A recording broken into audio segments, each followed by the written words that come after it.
C'est parti, bonjour à toutes et à tous et bienvenue dans notre chronique hebdomadaire où nous explorons la Terre et ses mystères, donc tous les mardis de 18h30 à 19h et en replay le jeudi de 18h30 à 19h sur Radio Média Sud Toulon. Merci Jean-Marc d'être avec nous aujourd'hui, c'est le deuxième épisode, donc Jean-Marc Sabatier, directeur de recherche au CNRS est avec nous aujourd'hui. Comment allez-vous Jean-Marc ? Très bien, merci. Très bien, prêt pour le deuxième épisode ? Oui, pas de problème. Alors aujourd'hui, donc, je suis avec Miss BZH, Mills et Luc, que tu connais personnellement, puisque tu les as vus lors du premier épisode. On va approfondir un peu les sujets. Donc on parlait principalement d'ARN messager et d'électromagnétisme lors de notre première émission. On va commencer par les questions, on va rentrer dans le vif du sujet, on perd pas de temps. On n'a qu'une petite demi-heure pour parler à nos auditeurs, donc on en profite. Miss, c'est à toi, vas-y, c'est parti. Bonjour Jean-Marc, merci d'être encore une fois avec nous aujourd'hui.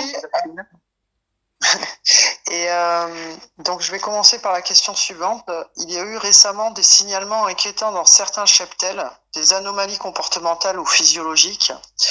Est-ce qu'on peut scientifiquement établir un lien entre les injections ARN-M testées ou administrées aux animaux et est-ce que ces effets ont été observés ?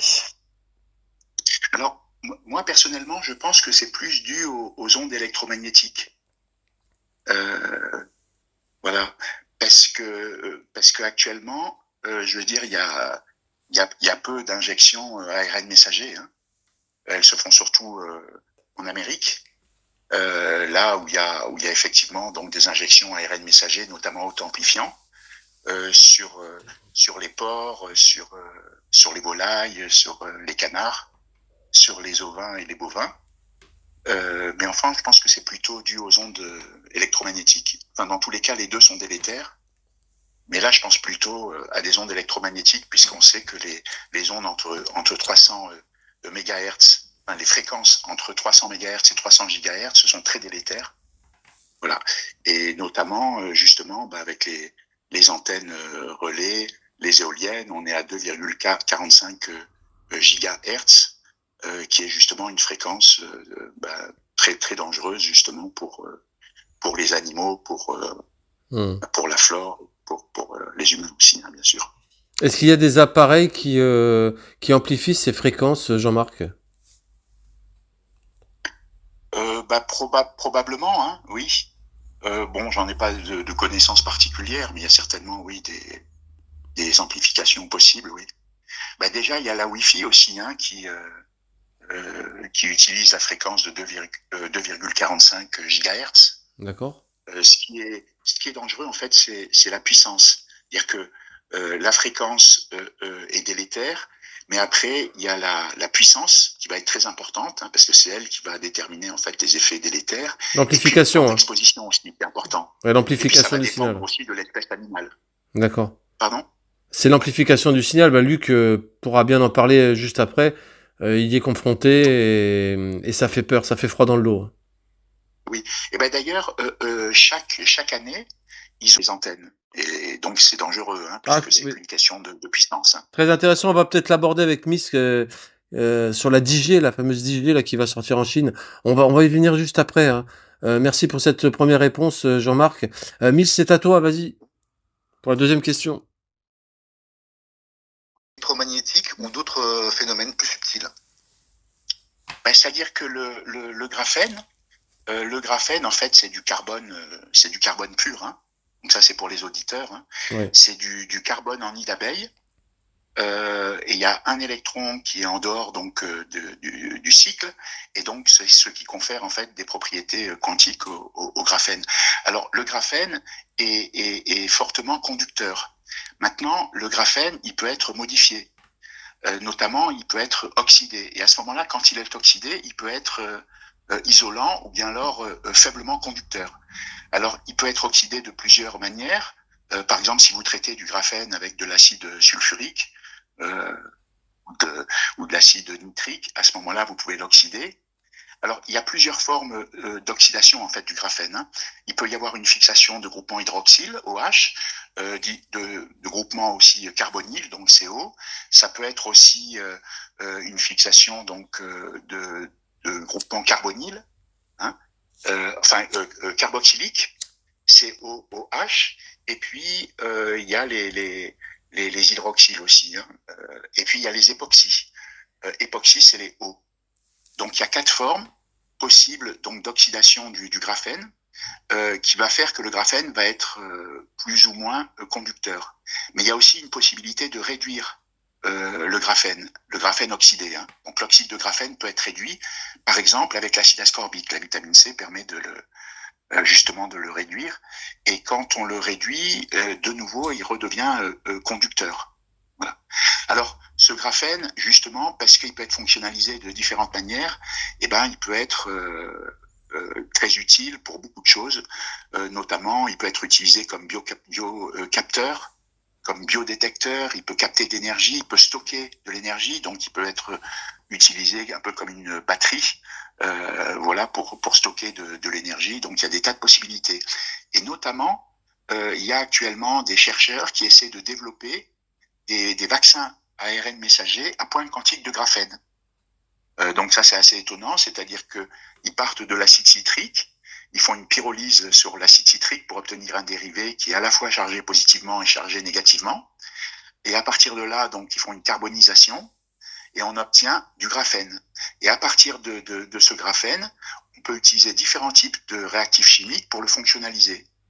Et notamment, pour faire ces vaccins ARN messagers à point quantique de graphène, on utilise du polyéthylénimine, qui est une substance qui permet d'apporter des tas de charges positives sur le graphène. Donc ça va être un graphène en fait polycationique qui va être capable de piéger en fait les ARN messagers qui eux sont des polyanions, puisque en fait un ARN messager c'est un polymère de nucléotides et chaque nucléotide est constitué d'une base, justement du ribose et puis également d'un phosphate qui apporte une charge négative. Et donc ils se forment des ponts salins entre le phosphate du nucléotide justement et la charge positive portée par l'oxyde de graphène fonctionnalisé avec le polyéthylénimine. Et donc, ça permet de vectoriser justement ces ARN messagers dans les cellules. Alors, Jean-Marc, excuse-moi de t'interrompre, Jean-Marc. Est-ce que tu peux rappeler brièvement à nos auditeurs pourquoi cette relation entre le graphène et l'ARN messager lors de la vaccination, par exemple, on va se dire les choses. Hein. Oui, alors, je ne décrit pas la présence d'oxyde de graphène. Mais par contre, il y a un certain nombre de laboratoires dans différents pays qui ont étudié donc le contenu des fioles vaccinales, entre guillemets, des vaccins ARN messagers et qui détectent la présence d'oxyde de graphène. Donc ça, c'est problématique. Mais disons que c'est vrai. Est-ce que toi, tu l'as constaté dans tes études, Jean-Marc, cette présence d'oxyde de graphène? Ou des collègues?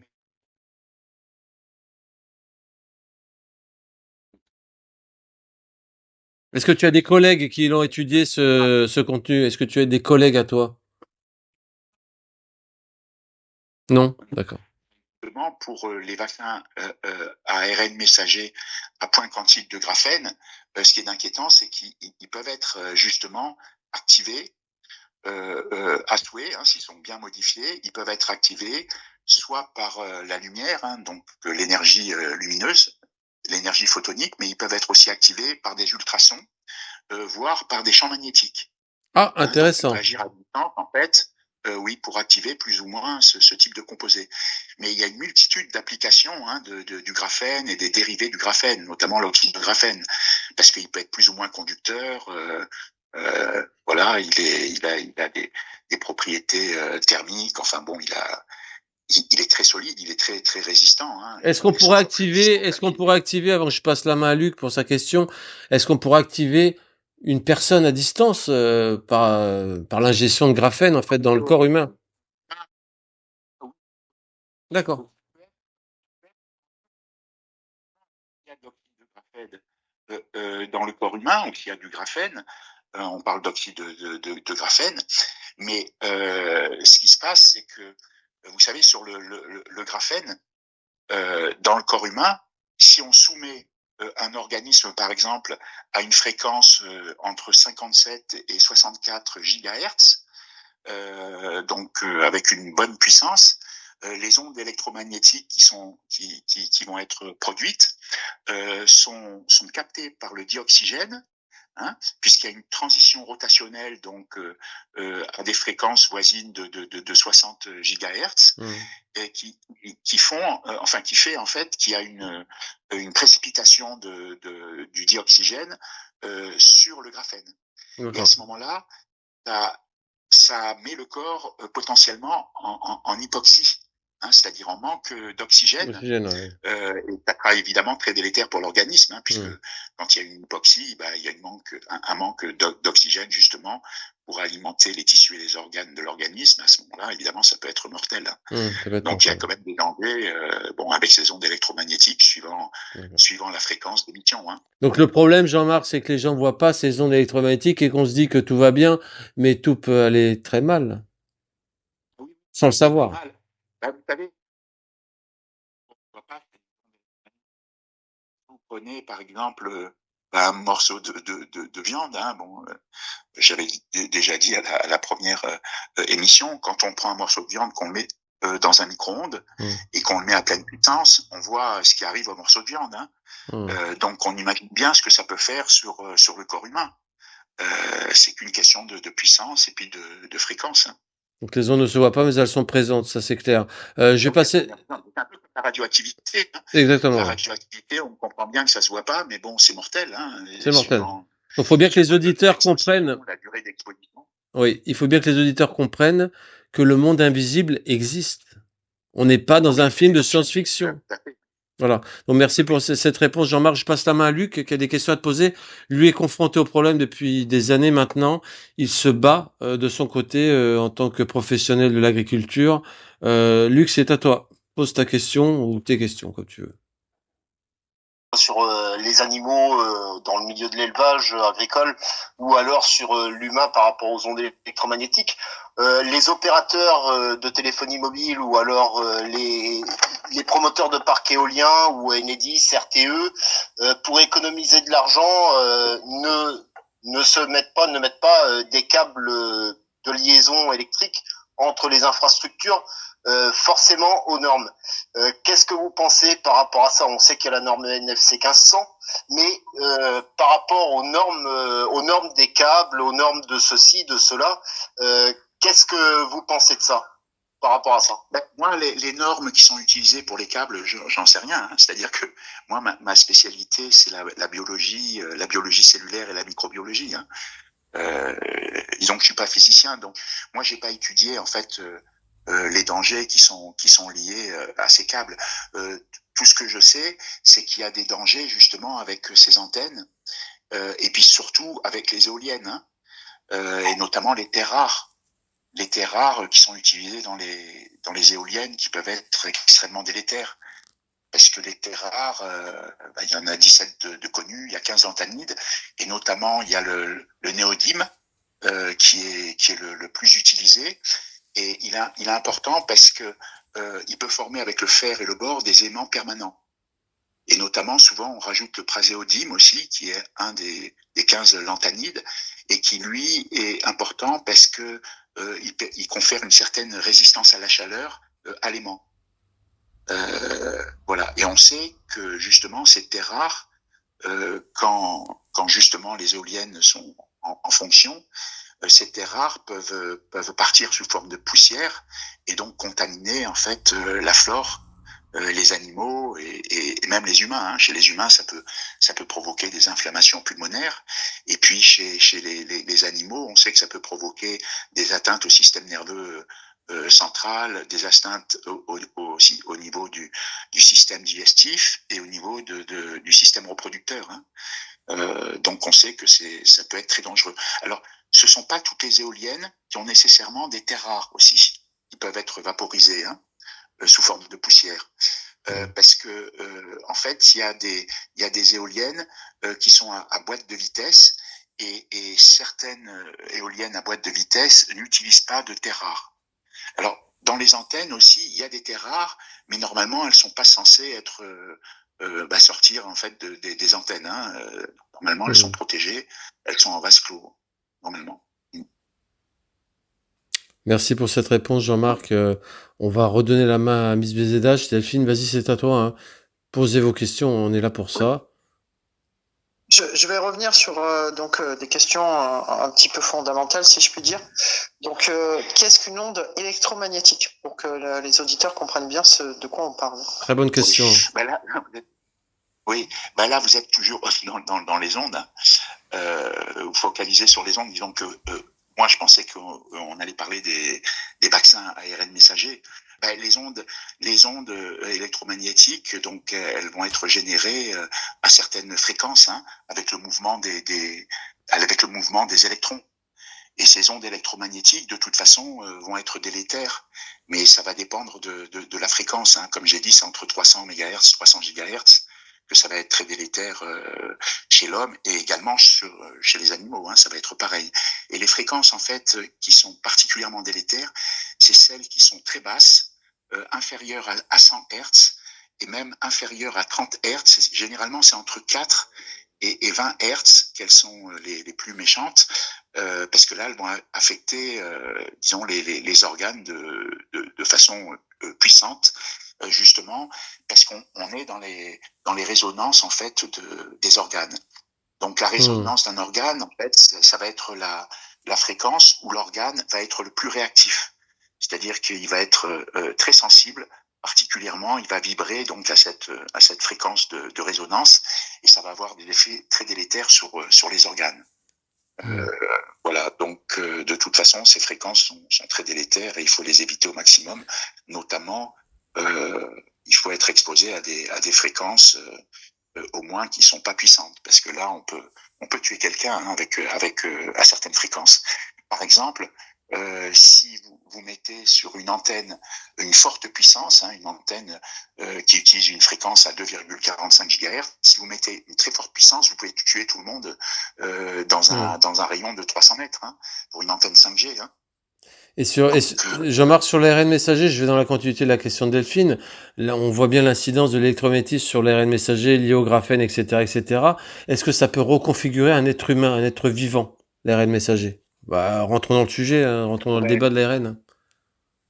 Dans ces vaccins ARN messagers, on injecte un ARN messager avec des nanoparticules lipidiques qui vont permettre de le protéger de la dégradation par des enzymes, hein, qui sont des RNases, et ça va permettre également de limiter sa stimulation de l'immunité innée, parce qu'un ARN messager est hyper inflammatoire, et puis ça va permettre bien sûr de vectoriser aussi l'ARN messager à l'intérieur des cellules, où il pourra être traduit en protéine spike ou en tout autre antigène. Alors, ce qu'on maîtrise pas dans cet ARN messager, déjà, ça va être la quantité d'antigène qui va être finalement produite. Parce que si on injecte 2 personnes avec par exemple 30 microgrammes d'ARN messager, ce qui est le cas d'une injection adulte du vaccin Comirnaty, eh ben les 2 personnes ne vont pas produire la même quantité d'ARN messager. Ça va être très variable suivant les individus. Alors tu parlais de protéines, excuse-moi Jean-Marc, tu parlais de protéines spike. Oui. La liaison avec l'ARN messager pour nos auditeurs, c'est quoi? Brièvement. Ben là, je parle de protéines spike parce que je parle en fait des vaccins ARN messagers anti-Covid qui ont été utilisés en France là depuis 2019. Enfin, en fait, qui ont été pour la pandémie de 2019, mais qui ont été utilisés à partir de début 2021. En fait. Voilà, c'est essentiellement le Comirnaty de Pfizer-BioNTech et le Spikevax de Moderna. Ce sont les deux vaccins, entre guillemets, ARN messagers qui ont été largement utilisés, en fait, pour la vaccination de masse en France et partout d'ailleurs dans le monde. Hein. Et ceux-là, donc, sont très délétères parce que déjà, on ne sait pas quelle est la quantité réelle de protéines spike qui va être produite. Alors, c'est une protéine spike qui est légèrement modifiée, hein, puisque ces ARN messagers vaccinaux ont été légèrement modifiés pour incorporer en position 986-987 des résidus de proline qui n'existent pas dans la protéine spike du virus SARS-CoV-2. Donc, il y a eu une modification qui a été faite, en fait, pour que la protéine spike ait une conformation préfusionnelle, c'est-à-dire pour qu'elle soit plus visible du système immunitaire, pour qu'il puisse fabriquer des anticorps neutralisants dirigés contre la région qui reconnaît le récepteur cellulaire, hein, qui est le récepteur ESA2, qui est l'enzyme de conversion d'angiotensine 2. Donc, on ne sait pas, en fait, quelle est la quantité d'ARN messager qui va être réellement produite, qui va être variable dans les individus. Après, on ne sait pas où vont aller ces ARN messagers. ni où vont aller en fait les protéines spike produites. On sait qu'elles vont circuler dans le sang. Mais ces ARN messagers, on ne connaît pas leur devenir. On ne sait pas, ils peuvent être captés par n'importe quel type cellulaire. Ça erre dans le corps de manière indéfinie, c'est ce que tu veux dire, Jean-Marc. Ah oui, c'est-à-dire qu'ils vont être injectés, donc ils sont injectés dans le muscle deltoïde, mais en fait, ils vont circuler partout dans l'organisme via la circulation sanguine, donc ils vont être potentiellement captés par tous les types cellulaires. Et puis, il y a un autre problème, c'est qu'il semblerait vraiment qu'il puisse y avoir une rétrotranscription, c'est-à-dire une copie de l'ARN messager vaccinal en ADN, et qu'il puisse y avoir une intégration de l'ADN double brin, en fait, dans le génome humain. D'accord, donc une intégration dans le corps humain, c'est ça? Ah oui. Okay. Et donc là, évidemment, c'est plus problématique. Alors, ça ne veut pas dire nécessairement que ça va être très dangereux, parce que notre génome contient énormément de parties qui proviennent en fait de microbes, notamment de rétrovirus. Donc ça, on le sait. Bien sûr. Je crois que Mills, je voulais te poser une question. Vas-y, Mills, c'est à toi. Prochaine question. Volontiers. Volontiers, avec plaisir. Avec nous. C'est un régal. J'ai oublié c'est un vrai régal. Je voudrais aussi remercier, j'ai oublié de le faire, c'est vachement important. Je voudrais remercier aussi nos auditeurs, on me dit à l'oreillette qui sont de plus en plus nombreux. Ouais. Merci à vous d'être à l'écoute et de nous suivre. Transmettez le message. Ma question sera celle-ci. Oui. Juste peut-être avant que Luc commente, ce qui est important, c'est que ces vaccins ARN messagers Comirnaty et Spikevax, ils ont un nucléotide qui a été modifié. Il y a l'uridine, en fait, qui a été remplacée par la méthyl-1 pseudo-uridine. Et ça, c'est problématique parce qu'on a vu que ça induisait une immunodéficience. Donc, en fait, un sida, c'est-à-dire une immunodéficience induite ou acquise, mais qui n'est pas en fait relié au virus de l'immunodéficience humaine, le virus VIH, mais qui est directement en fait dû au dérèglement du système. C'est quel vaccin, Jean-Marc, ça? Quel vaccin? C'est le Comirnaty et le Spikevax, c'est les deux vaccins ARN messagers de Pfizer-BioNTech et de Moderna. D'accord, d'où certaines pathologies qui apparaissent, effectivement, c'est un bon rapport. On comprend mieux là, on comprend mieux de suite.